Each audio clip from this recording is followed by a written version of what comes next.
that they have almost the ability of calling the rain out with its voice. There's some beautiful Montezuma oropendola. I mean, repetition.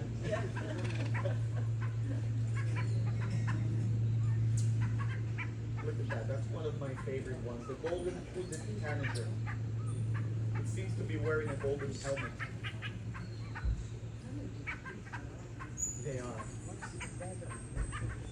And for most, tanagers show something known as sexual dimorphism. Look at this one in the center of the pole, the thicker pole above. That is kind of olivey, yellowish, brownish.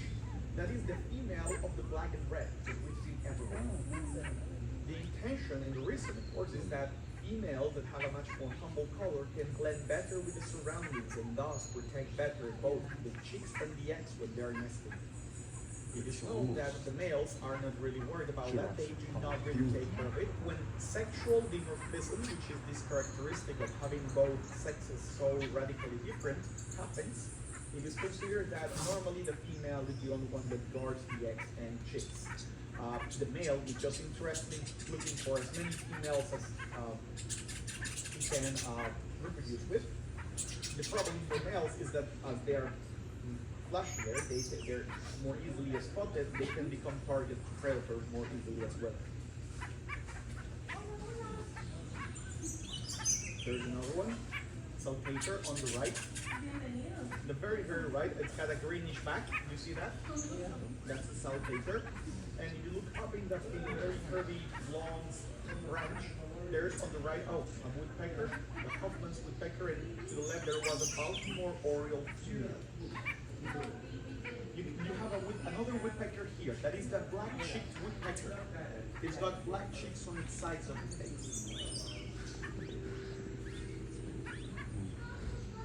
And look at the beak of the oropendolas, the bird with a yellow tail, very large bird.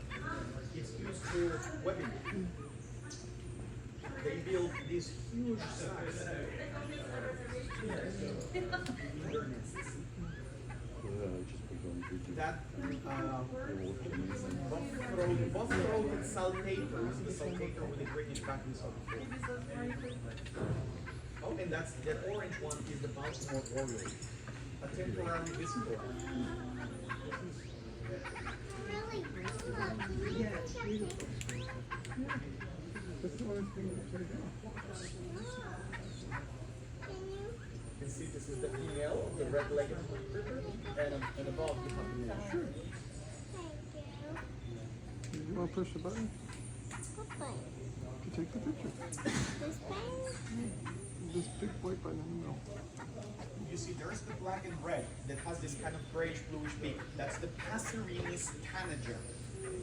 Before, we thought there was one species of this bird for Costa Rica, but due to the relatively more recent availability of DNA tests, now we know that we actually have two. And thanks to the geographic isolation that our volcanic range produces, those two species are respectively one on the Caribbean and another one on the Pacific. This one is representative on the Caribbean slope, is known as Passerini's tanager.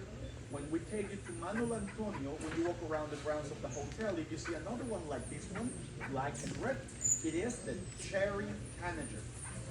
Incredibly similar, but with different DNA, so a different species. The bluish that just came in, we call it viuditas, which means little widows. And you know, there are exceptions for everything in nature. This is one of those tanagers where both male and female don't show sexual dimorphism. It means that both male and female look exactly the same. Exceptions always happen in nature.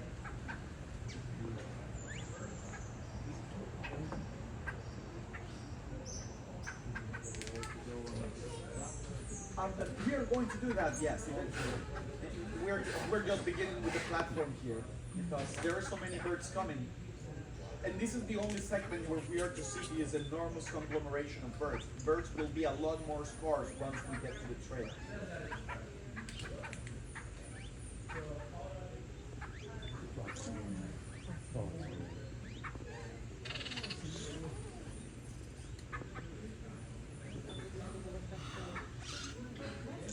volcano orchids. That would be after lunch.